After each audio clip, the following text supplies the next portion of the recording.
Olá pessoal, meu nome é Marlon Ricardo, eu sou advogado aqui do MCT Advogados.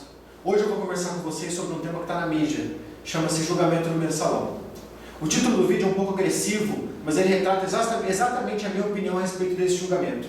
Que na minha opinião, na minha concepção jurídica, esse julgamento no mensalão está sendo um grande teatro, uma grande novela feita para que a população fique feliz por ver, enfim, um político condenado, quando na verdade estão deixando erros gravíssimos durante esse julgamento, que podem gerar uma anulação desse julgamento, e anulando esse julgamento, podem gerar prescrição dos crimes e pode fazer com que tudo vire pizza novamente.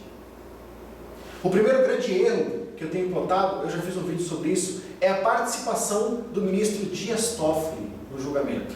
O ministro Dias Toffoli, ele foi advogado da Casa Civil, ele foi advogado do PT, ele tem uma, eu não sei se é sua esposa ou sua companheira hoje em dia, provavelmente sua companheira ou ex-companheira, ela foi advogada de réus nesse processo, ela já não é mais, mas ela foi advogada nesse processo, só que a lei deixa brechas. A lei fala que se a esposa de um juiz tiver sido advogada de um dos réus do processo, esse juiz legalmente não pode julgar. Agora não fala nada em relação à união estável. Então, apesar disso não ser falado, a gente tem que levar em consideração princípios. Então, o juiz não pode ser suspeito para julgar.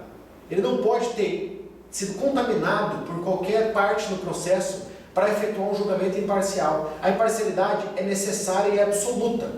E essa imparcialidade que impede o ministro Dias Toffoli de poder julgar esse processo. Só que isso está sendo plotado, claro, foi muito divulgada a participação dele ou não, só que ele estava participando. Os ministros deixaram ele participar e os advogados deixaram ele participar. Então, é mais uma prova, na minha concepção, de que está sendo um grande teatro, porque todo mundo sabe que esse julgamento ele ainda pode ser revisto pela Corte Interamericana de Direitos Humanos. Porque o Pacto de São José da Costa Rica, no seu artigo, salvo engano, 8º, ele coloca direitos ao duplo grau de jurisdição, alguns direitos ao réu, que o Brasil foi signatário, que o próprio STF declarou que o Pacto de São José da Costa Rica ele tem força de norma supralegal, ou seja, ele está acima da lei. Atrás da Constituição, mas acima da lei. E muitos doutrinadores e juristas têm decidido que no que trata de direitos humanos, isso seria o caso, ele tem equiparação com a lei. E foi por isso que caiu, por exemplo, a prisão civil do depositário infiel, que está no Pacto de São José da Costa Rica, que a prisão é só para quem tem prisão alimentícia, e na lei brasileira, na Constituição, falava que o depositário infiel também poderia ser preso. Veio o Pacto de São José da Costa Rica, mesmo tendo uma norma supralegal, ou seja, acima da lei, ele anulou essa situação que é na Constituição. Então temos decidido, os grandes juristas têm decidido, têm chegado à conclusão de que no que trata de normas de direitos humanos do Pacto de São José da Costa Rica, ele tem equiparação à Constituição. Então nesse Pacto de São José da Costa Rica, que é o que vai ser usado como base para o julgamento da Corte Interamericana de Direitos Humanos, o ministro Dias Toffoli jamais poderia participar do julgamento. Então, essa é uma brecha que foi deixada para uma futura anulação do processo. Outra brecha também diz a participação de um dos ministros. Meus parabéns ao ministro Joaquim Barbosa, que foi eleito ministro presidente do STF. Porém, na minha concepção, ele jamais poderia estar participando desse julgamento. Quanto mais sendo ministro relator desse julgamento. Vou explicar para vocês. O ministro Joaquim Barbosa, ele participou das investigações do mensalão. Ao participar das investigações do mensalão, o ministro Joaquim Barbosa foi contaminado por provas que não foram submetidas ao contraditório para a defesa. Então, por provas que nem mesmo podem ser usadas como base no julgamento. O próprio Tribunal Interamericano de Direitos Humanos, já temos precedentes disso, ele não admite que a mesma pessoa que investigue seja a pessoa que julgue. Muito menos o nosso regimento interno do STF, ele autoriza essa situação, ele prioriza essa situação, porém, a Corte Interamericana de Direitos Humanos já decidiu que não pode. Os princípios constitucionais penais dizem que não pode.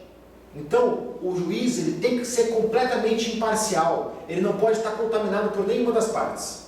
Logo, o ministro Joaquim Barbosa, ele não poderia estar sendo relator desse processo e nem mesmo participar desse julgamento. Só como eu disse para vocês, todo mundo sabe disso.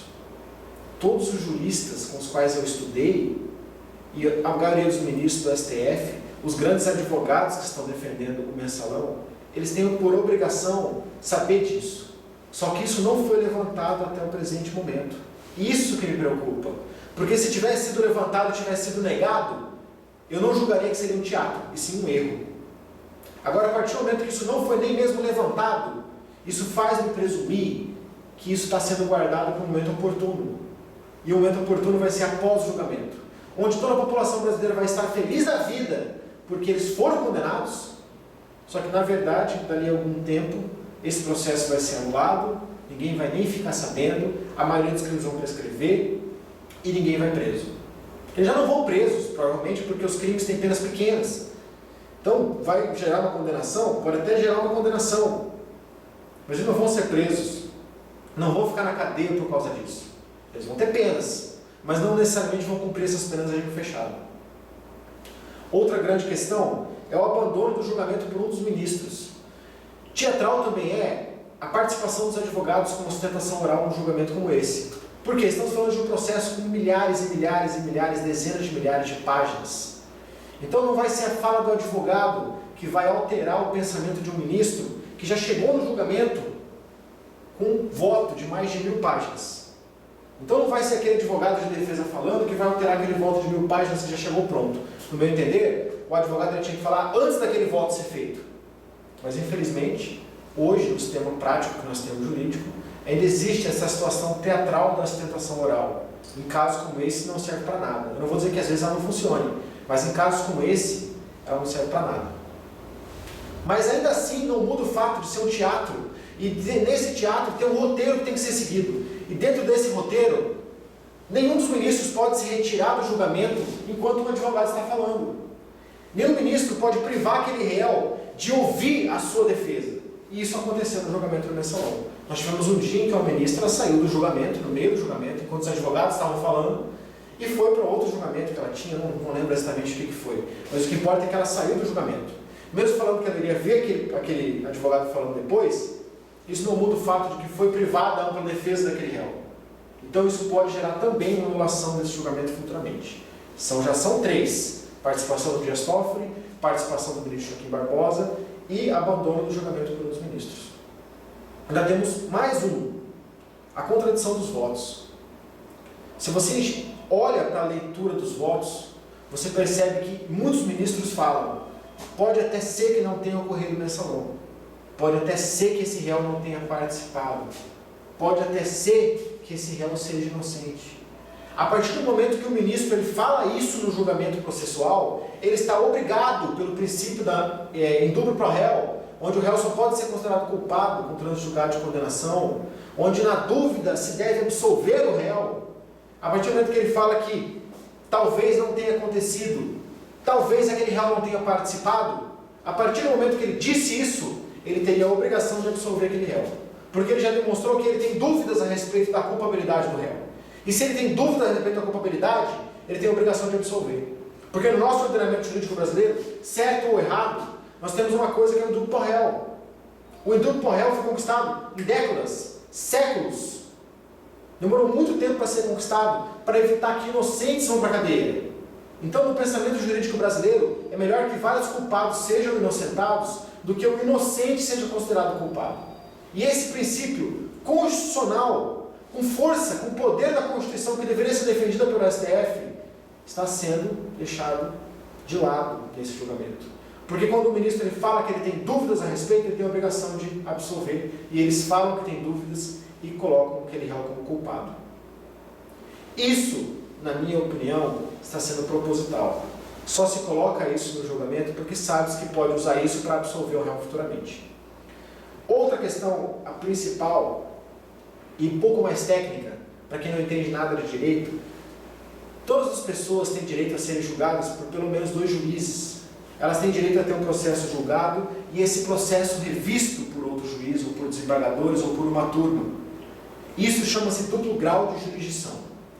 Essa situação está sendo privada dos réus do mensalão. Por quê? Porque eles estão sendo processados pela Corte Máxima do Brasil, pela Corte Máxima que trata em matéria constitucional. Eles estão sendo processados diretamente pelo STF. Então eles vão recorrer quando eles forem condenados? Para quem? Está sendo privado desses réus o duplo grau de jurisdição. Isso quando chegar na Corte Interamericana de Direitos Humanos, pode gerar um grande problema. Nem tanto para aqueles réus que têm o foro privilegiado, porque existe uma lei, existe uma Constituição que fala que aquele réu ele tem que ser julgado pelo STF, no caso dos deputados federais que estão lá e dos políticos que estão lá. Porém, outros processos, por causa de uma súmula, que não é lei, que não é nada, outros processos foram atraídos por esses processos de foro privilegiado e estão sendo julgados ao mesmo tempo pelos ministros do STF. Porém, essas pessoas não têm o foro privilegiado, não são políticos, são empresários, são secretárias, são bancários. Essas pessoas, no procedimento normal, no processo comum, se elas tivessem simplesmente cometido um crime de corrupção e fossem investigadas, elas teriam que ser julgadas pelo juiz de primeiro grau, depois ser condenadas pelo tribunal, pelos desembargadores, se condenados pelo STJ ou STF. Essa situação, essa possibilidade de revisão do julgamento está sendo privada dessas pessoas. E isso pode gerar um grande problema, porque isso está escrito no Pacto de São José da Costa Rica, que o Brasil é signatário. Está escrito lá que a pessoa tem que ter o duplo grau de jurisdição. Então, quando isso chegar na Corte Interamericana de Direitos Humanos, isso pode gerar um problema que pode gerar uma anulação do processo. Uma anulação do processo nesse ponto, pessoal, considerando o tempo que o processo tem, ela vai deixar o processo fadado à prescrição. Vai deixar a situação fadada à pizza. Então, do ponto de vista pessoal, eu como pessoa, como cidadão brasileiro, eu fico muito feliz de estar vendo políticos corruptos sendo punidos, supostamente punidos. Agora, do ponto de vista jurídico, eu tenho que dizer para vocês que, na minha concepção, o julgamento do STF não passa de um teatro, de uma novela, que está sendo feita para que todo mundo, e todo mundo está caindo que nem patinho, todo mundo acredite que o problema da corrupção no Brasil está sendo solucionado.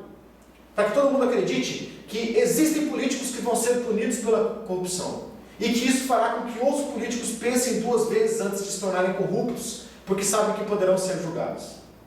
Na verdade, a mídia, ela gera esse pensamento na pessoa, ela gera esse pensamento no cidadão. A mídia coloca o ministro Joaquim Barbosa como um herói nacional e o ministro Lewandowski como o inimigo público número 1. É a mídia que faz isso, e é a mídia que está enganando a população, que está acreditando no julgamento do STF, que está acreditando que está tudo sendo feito da forma mais correta possível naquele julgamento, enquanto os ministros estão deixando erros crassos, erros que são plotados até por juristas de nem tanto conhecimento. Se um jurista que não tem conhecimento plota um erro desse, imagina um jurista de grande conhecimento jurídico na qualidade dos advogados do mensalão, na qualidade dos ministros, alguns ministros do STF. Eles têm a obrigação de saber que esses erros estão sendo cometidos, e o que eu penso é que esses erros estão sendo cometidos por gosto, para deixar que esse julgamento seja anulado futuramente. No meu entender, a participação do Dias Toffoli ela foi feita com o objetivo exato de anular esse julgamento futuramente. A participação do ministro Joaquim Barbosa, da mesma forma. A saída da ministra, nem tanto. Na minha concepção, foi um erro, mas não um teatro. O duplo grau de jurisdição, o ministro Ricardo Lewandowski levantou essa situação no começo do julgamento, disse que essa súmula não poderia ser utilizada. Tecnicamente, o que ele falou está corretíssimo. Essa súmula não pode ser utilizada. O momento que ele falou foi equivocado. Esperar o começo do julgamento para falar uma coisa dessa foi um erro essencial do ministro Lewandowski. Mas não muda o fato de que o que ele falou está correto. Essa súmula não poderia ser usada, essas pessoas não poderiam estar sendo julgadas pelo STF. Não poderiam ter delas privado o direito ao duplo grau de jurisdição. Então, infelizmente, o julgamento do STF está sendo uma grande novela que vai ter um final aparentemente feliz, mas que na realidade, depois, quando esse julgamento vier a ser anulado daqui a alguns anos, vamos chegar à conclusão de que foi uma grande novela que não tratou de ficção científica. Infelizmente, eu tenho certeza que quando esse julgamento vier a ser anulado, se ele for anulado realmente, eu torço para que não ocorra, mas existem os erros, e essa corte ela vai plotar esses erros, eu torço para que não ocorra. Mas quando esse julgamento for anulado, se ele for anulado, nós nem vamos ficar sabendo.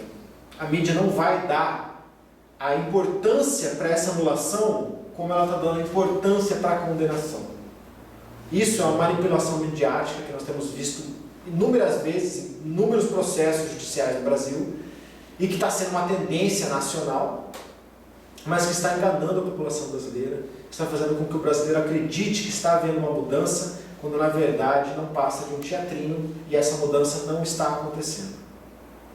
Pessoal, se vocês gostaram do vídeo, eu peço que vocês, se tiverem alguma dúvida, qualquer coisa, comentem na parte de baixo do vídeo, que se por acaso vocês gostaram mesmo, curtam o vídeo, compartilhem, se inscrevam no canal, adicionem como favoritos, que tudo isso ajuda muito na divulgação. Eu agradeço, até a próxima.